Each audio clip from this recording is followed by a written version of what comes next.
పవన్ కళ్యాణ్ గారు మీరు అధికారంలోకి రాకముందు స్త్రీల భద్రత గౌరవం గురించి మాట్లాడుతూ కొన్ని వాగ్దానాలు ఇచ్చారు.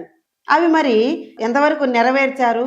జనసేన పార్టీ తరఫున పవన్ కళ్యాణ్ గారు ఇచ్చిన మొట్టమొదటి వాగ్దానం స్త్రీల గౌరవము, భద్రత.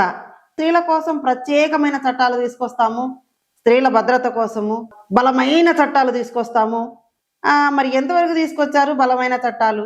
మరి ఈ విషయం మరలా మాట్లాడుకుందాం. రెండవది, నిరుద్యోగులకు ఉద్యోగ అవకాశాలు ఇస్తామన్నారు. ఈ విషయంలో జగన్ ప్రభుత్వం గురించి కనుక ఒకసారి చూస్తే చాలా బెటర్గా, మీకంటే జగన్ ప్రభుత్వము చాలా బెటర్గా సచివాలయ ఉద్యోగుల గురించి 1,22,000 ఉద్యోగాలు ఎట్ ఏ టైం ఇచ్చి వారికి ఉద్యోగ భద్రత అవకాశాలు కల్పించాడు జగన్. గ్రామ పట్టణ స్థానిక సంస్థల్లో ఏర్పాటు చేయనున్న సచివాలయాల్లో పోస్టుల భర్తీకి ప్రభుత్వం నోటిఫికేషన్ విడుదల చేసింది. అన్ని రకాల విభాగాల్లో కలిపి మొత్తం 1,28,589 పోస్టులను భర్తీ చేయనుంది.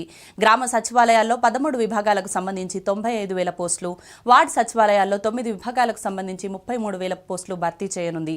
రాష్ట్రంలో కొత్తగా 13,114 గ్రామ సచివాలయాలు, 3,786 వార్డు సచివాలయాలు ఏర్పాట్లు కానున్నాయి.